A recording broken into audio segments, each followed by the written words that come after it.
আয় আয় আয় আয়। আস্তে। তুমি হঠাৎ ছাদে নিয়ে এলে আমাদের? বলবো বলবো, সব বলবো।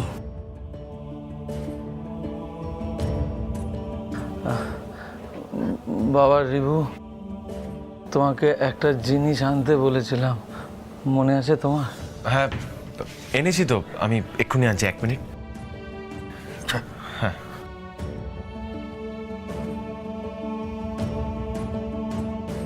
বাবা, তুমি রিবুদাকে কি আনতে বললে?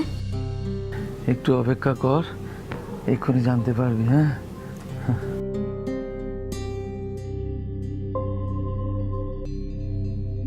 এই নিন।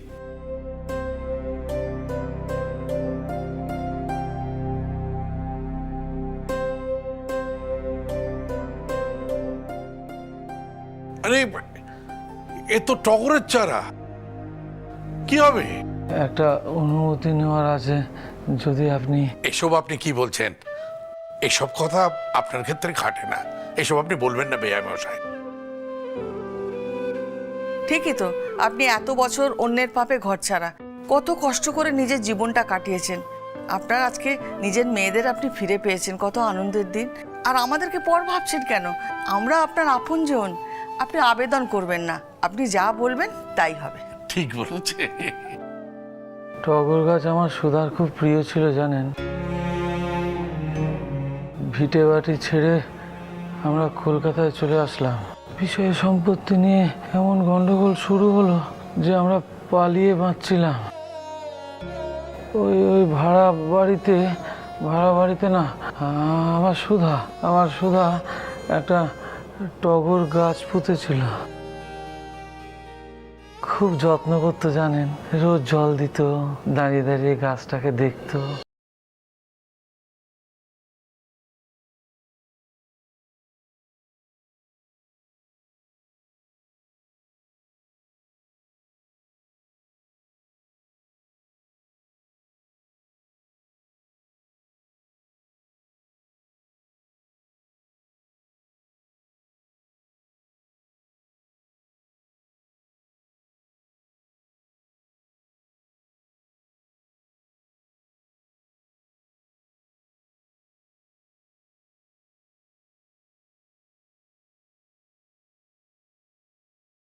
মায়ের কথা বলবে, আমরা শুনবো, সব শুনবো। তোমার কথা দিয়ে, চোখ দিয়ে আমরা মাকে আবার খুঁজে নেব। তুমি দেখো।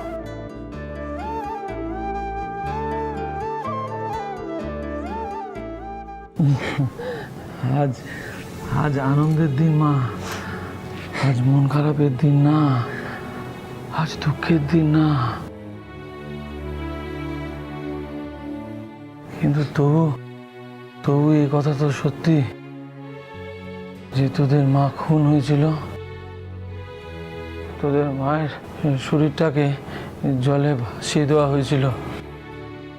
কোনো পারলৌকিক কাজ হয়নি আমার সুধার, হয়নি।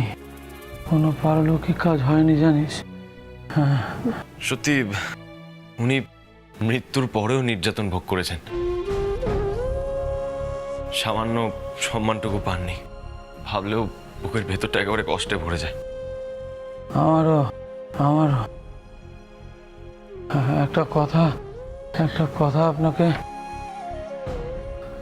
আজ এত বছর পর কোনো পারলৌকিক কাজ করে আমি আমার সুধাকে স্মরণ করতে চাই না।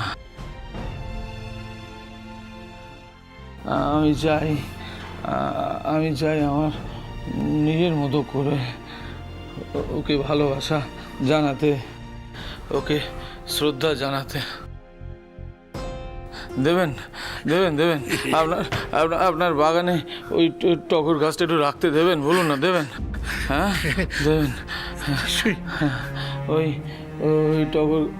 টগর গাছটা বড় হবে, ওই টগর গাছে সুন্দর সুন্দর টগর ফুল ফুটবে। আর আমি ভাববো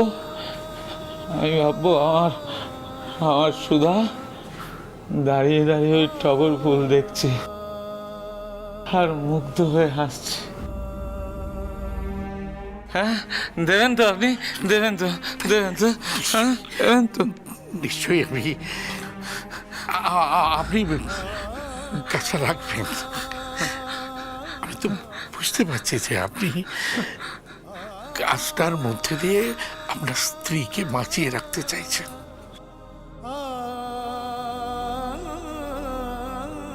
আপনি নিশ্চয়ই রাখবেন গাছ, কোনো চিন্তা করবেন না।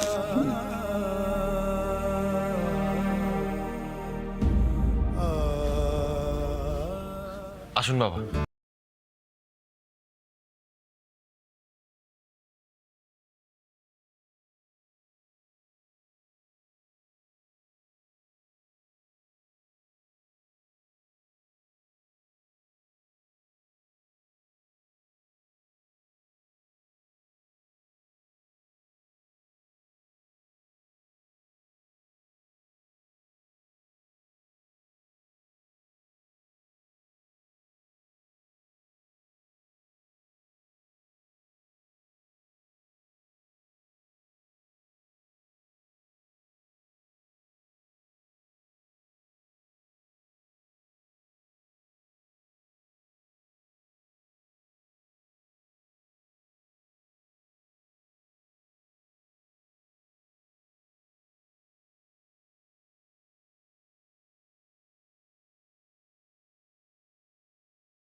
তাহলে জয়ন্তী বক্সার আর মূর্তি ফাইনাল।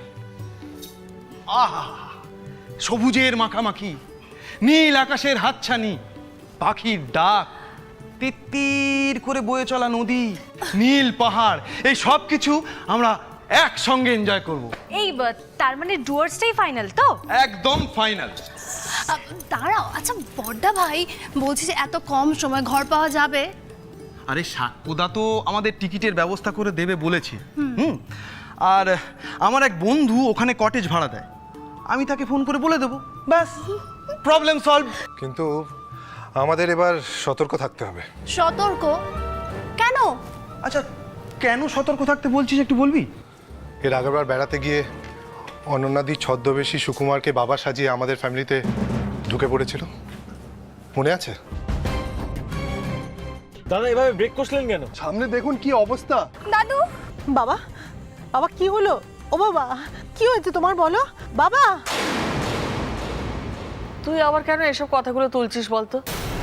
এখন তো সব ঠিকঠাক হয়ে গেছে। এখন কোনো অসৎ ব্যক্তি আমাদের বাড়িতে ঢুকতে গেলেও আমরা খুব সতর্ক থাকবো। আরে বাবা, হুটহাট করে কি যাবার জায়গা ঠিক করলি বলতো দেখি? আর এই তো জামা কাপড় গোছাতে পারলাম না। সেই তো, আমাদেরকে তো এক্ষুনি হাত লাগাতে হবে, একদম সময় নেই কিন্তু। কিন্তু জয়ী, রিভু, আঁখি এরা সব কোথায় গেল? প্র্যাকটিস হয়ে গেছে। এনার্জিটা ভাব একবার, যে বাড়িতে এত সব কিছু হয়ে গেল, তার মধ্যেই ওরা প্র্যাকটিসে নেমে পড়েছে। সত্যি দাদা, মেয়ে হয়ে ওরা কিছু করে দেখালো বটে। এরকম কথা বলো না যমুনা। দেখো, মেয়েরা কোনো অংশে ছোট নয়। এই যে জয় তো সব কাজ পারে না, অনেকে বলে। তো বাড়ির কোন ছেলে পারে বলো তো ওর মতো কাজ করতে? জয় সব কাজ পারে। মেয়েরা কেউ ছোট নয় ছেলেদের থেকে। আর এইসব নিয়ে কোনো রকম তুলনা করো না। দেখো, আজকালকার দিনে ছেলে মেয়ে সবাই সমান, সবাই সন্তানের দায়িত্ব পালন করে। সুতরাং কেউ কারো থেকে ছোট নয়, কম নয়।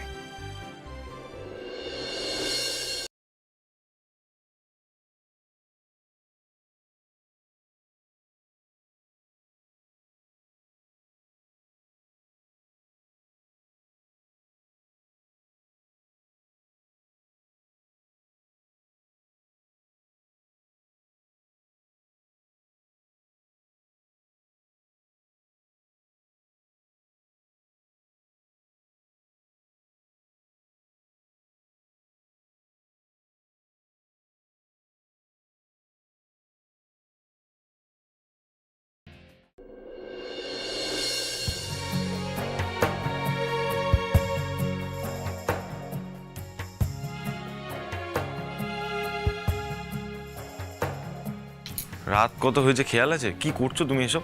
তাড়াতাড়ি শুয়ে পড়ো, ম্যাচ আছে তো সকালে।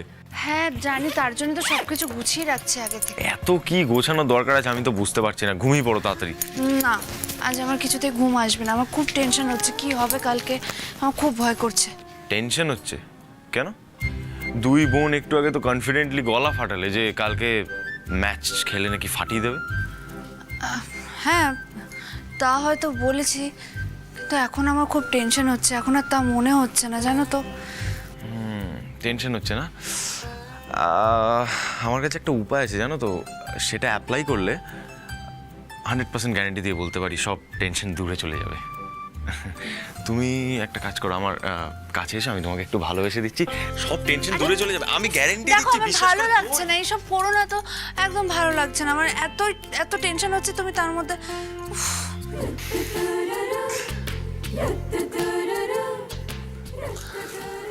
আজকে আমি তোমাকে কোথাও যেতে দেবো না জয়। তোমার মনে নেই এই কটা দিন কতটা দুর্বিষহ কেটেছে? বাড়ির সবার সামনে এতদিন তোমার সাথে ওভাবে ঝগড়ার অভিনয় করতে আমারও ভালো লাগেনি। আমারও খুব কষ্ট হচ্ছিল। জানি তো, সেটাই তো স্বাভাবিক যে। তবে এই বিচ্ছেদটা যে চিরকালের নয় সেটা তো আমরা জানতাম। আর আমি এটাও শিওর ছিলাম যে ঈশ্বর বিশ্বেশ্বর ব্যানার্জিকে তার পাপের প্রাপ্য শাস্তি নিশ্চয়ই দেবে। আমাদের একটা প্লাস পয়েন্ট আছে জানো তো, যে যাই হয়ে যাক না কেন তোমার আর আমার সম্পর্কটা অটুট, তাতে কোনো ফাটল নেই। তবে আরেকটা কথা দাও, আমাদের এই পারস্পরিক সম্পর্কে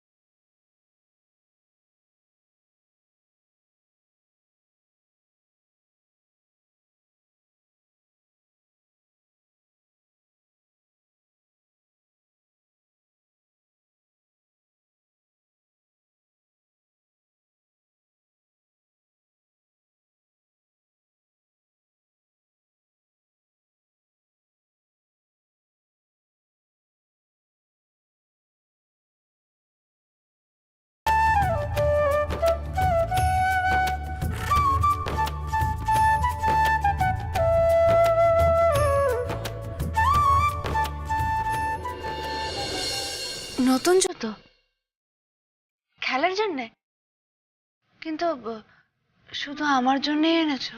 আরে না না, তোমার মাথা খারাপ হয়ে গেছে নাকি? আমি আমার শালিকার জন্য কিনেছি, না হলে ও আমাকে ছাড়বে বলো?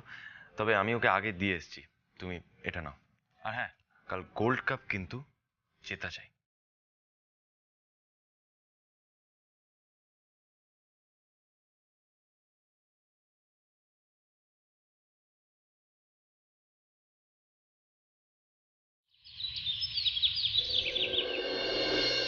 উত্তেজনাপূর্ণভাবে খেলা চলছে, বল নিয়ে এগিয়ে চলেছে জয় দাশগুপ্ত, সামনে তিনজন প্রতিপক্ষের প্লেয়ার। জয় কামান।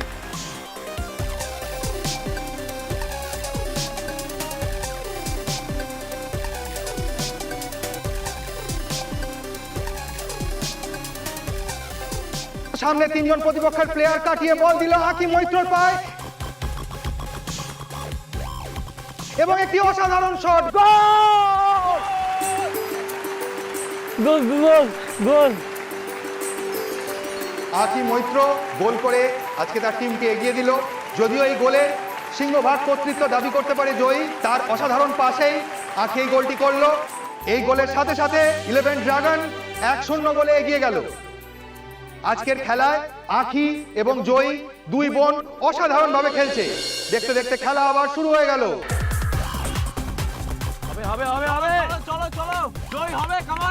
খেলা জমে উঠেছে, বল নিয়ে এগোচ্ছে জয় দাশগুপ্ত, সামনে অপোনেন্ট টিমের তিনটে প্লেয়ার। জয় একটি অসাধারণ শট এবং গোল! না হলো না, গোল হলো না, গোল মিস করলেন জয়ী। এখনো খেলার ফল 11 ড্রাগন 1-0 গোলে এগিয়ে আছে। খেলা ধীরে ধীরে হাফ টাইমের দিকে এগিয়ে চলেছে। দেখো মাঠে এসে খেলা দেখতে কি ভালো লাগে না? আগে যে আমি কেন আসিনি কে জানে বাবা। খেলা দেখতে এত ভালো লাগে, না জানি খেলতে কত ভালো লাগে বলো। হ্যাঁ, তাহলে বুঝতে পারছো ছোট বৌমা কেন এই খেলার জন্য পাগল। হ্যাঁ, আরে বাবা, ফুটবল খেলা রক্তে নেশা ধরিয়ে দেয়। ছুটতে ছুটতে মনে হয় কি জানো তো, গোটা পৃথিবী আমার হাতের মুঠোয়। জয়ী এতদিন যত লড়াই করেছে, যত শত্রুদের সাহায্য করেছে, সব কিন্তু এই খেলার জন্য। এই স্পোর্টসম্যান স্পিরিটই ওর মধ্যে সাহস জুগিয়েছে। হ্যাঁ, আজ আমার দুই মেয়েকে এরকম ফুটবল খেলতে দেখে না আমার মনে হচ্ছে আমার সুধাই মাঠে ফুটবল খেলছে, সুধাই খেলছে। আজকে দেখে নেবেন আমরাই জিতবো আজকে। হ্যাঁ, জিততে তো হবে। খেলা জমে উঠেছে। বল 7 স্টারের রঞ্জনার পায়ে, রঞ্জনা বল নিয়ে গিয়ে চলেছে সামনে, অপোনেন্টের দুটি প্লেয়ার কাটিয়ে একটি শট, অসাধারণ শট এবং গোল। এবং খেলার ফল 1-1। খেলা জমে উঠেছে, দেখা যাক আগে কি হয়। বারবার করে বললাম ডিফেন্সটাকে স্ট্রং করতে, কিন্তু নিচে নামলো না কেউ। হ্যাঁ, আরে প্রথম থেকে ডিফেন্স যদি এত গার্ড এলে দিয়ে খেলে তাহলে কি করে হবে বলতো? এই জন্য আমি আমার প্লেয়ারদের সব সময় কোচিং করার সময় বলি, খেলা শেষ না হওয়া পর্যন্ত কখনো গা ঢিলে দিলে চলবে না। কি যে করলো না এরা। আরে হ্যাঁ, আমি তো সেটাই দেখছি। এখন জয়ী আর আখির পক্ষে ম্যাচটা জেতা অনেকটা টাফ হয়ে গেল। রেফারি আবার মাঝখানে বল বসিয়ে দিচ্ছেন। খেলা আর কিছুক্ষণের মধ্যে আবার শুরু হবে। দেখতে দেখতে খেলা শুরু হয়ে গেল। খেলা জমে উঠেছে, মাঝ মাঠে খেলা চলছে। আর কিছুক্ষণের মধ্যে রেফারি বাঁশি বাজিয়ে হাফ টাইমের ঘোষণা করবেন। বলতে বলতে রেফারির বাঁশি এবং হাফ টাইম। খেলার ফল 1-1। হাফ টাইম তো হয়ে গেল। না, চিন্তা করো না, এত টেনশনে কিচ্ছু নেই। দেখো রিবু, জয়ী আখি আমার জোড়া ফলা, গোল ওরা করবে, ম্যাচ আমরা জিতবো, এত টেনশন করো না তুমি। আখি, তুই কিন্তু বেশ ভালো খেলছিস, তবে একটা কথা মাথায় রাখবি, ওদের টিমের রঞ্জনার থেকে কিন্তু খুব সাবধান। ও কিন্তু বেশ ভালো খেলছে, ওকে কিছুতেই আমাদের গোল পোস্টের দিকে পৌঁছতে দিলে হবে না। হ্যাঁ দিদি, আমি দেখছি। শোনো না, হ্যাঁ, বলছি যে আমার না খুব ওই ঘটি গরম খেতে ইচ্ছে করছে। হ্যাঁ, ঘটি গরম। আর তোর বাবা, এখানে ঘটি গরম পাওয়া যায় নাকি? আরে সেকেন্ড হাফের খেলা শুরু হবে, একেবারে আমি টেনশনে মরে যাচ্ছি। উনি ঘটি গরম খাবেন, আমি যাওয়ার সময় তোমাকে রাস্তা থেকে খাইয়ে দেবো। খালি মুখে বসে বসে খেলা দেখতে ভালো লাগে না। দেখো ওরা নামছে, এক্ষুনি খেলা শুরু হবে, আগে ঘটি গরম পরে খাবে। আপনি ঘটি গরম খাবেন? ঘটি গরম চিন্তা করবেন না, আমি আপনাকে ঘটি গরম খাওয়াবো। আমি খাওয়াবো। দু দলের প্লেয়াররা মাঠে নেমে পড়েছে। খেলা এক্ষুনি শুরু হবে। রেফারির বাঁশি বলতে বলতে খেলা শুরু হয়ে গেল। জয়, বাদিক দে। 7 স্টার কিন্তু ফার্স্ট হাফের মতো খেলছে না, তারা খেলার দখল নিয়ে নিয়েছে। বলতে পারা যায় যে 11 ড্রাগন কিছুটা পিছিয়ে রয়েছে। খেলার ফল যদিও 1-1, তবু দেখা যাক কি হতে পারে। এভাবে খেললে চলবে না, আরও গোল খাবে। কাউন্টার অ্যাটাক করা উচিত, জয়ীকে বা আখিকে বেশি করে পাস দেওয়া উচিত। এক্সট্রা টাইম অবধি খেলা গড়ালে কিন্তু আমরা হেরে যাব। রঞ্জনা, হ্যাঁ। হাফ টাইমের পর খেলা চলছে। খেলা শেষ হতে আর 2 মিনিট বাকি। বল নিয়ে এগোচ্ছে জয় দাশগুপ্ত। জয় থেকে আখি, আখি গোলের কাছে পৌঁছে গেছে। অপোনেন্টের রঞ্জনা পেছন থেকে ট্যাকেল। রেড কার্ড দেখাও।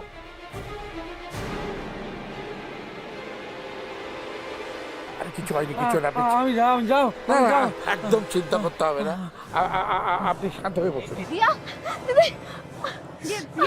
ঠিক আছে, তুই পায়ে লেগেছে, তুই খেলতে পারবি তো?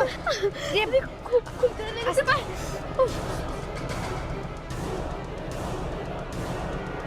লাল কার্ড দেখানোর কথা, লাল কার্ড দেখানো না কেন রেফারি? রেফারি ফাউল দিয়েছে, হ্যাঁ, এবং পেনাল্টির নির্দেশ দিয়েছে পেনাল্টি। রাইট ডিসিশন, পেনাল্টি দিয়েছে। পেনাল্টি কি? বাড়ি গিয়ে বলে দেবো। দেখলে আমাদের মেয়েটাকে, ওদের দলের মেয়েটা কিরকম ভাবে মারলো, কত জোরে মারলো। আরে বাবা, ওরকম হয়? কিরকম হয়? মা বাবাই বা কিরকম? একটু সভ্য করে খেলতে পাঠাতে পারেনি? কি সভ্যতা কি শেখাবে বলতো? আরে বাবা, কি আবার শেখাবে? এবার যার পায়ে বলটা এসছে সে বলটা পায়নি, আস্তে আস্তে গিয়ে গোলের কাছে যাবে, ব্যাস হয়ে গেল। এই গার্জেন গোল করা উচিত, বুঝেছো? গার্জেনদের সব ডেকে পাঠানো। চুপ করবে, খাবিনি? লাগেনি না, বেশি লাগেনি। দেখা যাক 11 ড্রাগন এই সুবর্ণ সুযোগটাকে কাজে লাগাতে পারে কিনা। দিদি দিদি তুই হিট কর, দিদি হিট কর। বল বসিয়ে নিচ্ছেন জয় দাশগুপ্ত, মনে হচ্ছে তিনি শট নেবেন। দেখা যাক শেষ মুহূর্তে নাট স্থির রেখে তিনি গোলটা করতে পারেন কিনা। Steady Joy, steady. Come on Joy, come on come on come on. Concentrate concentrate.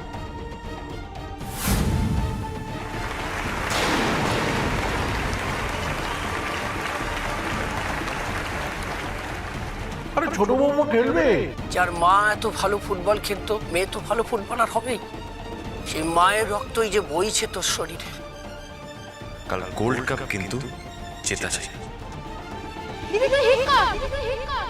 কাল গোল্ড কাপ কিন্তু জেতা চাই।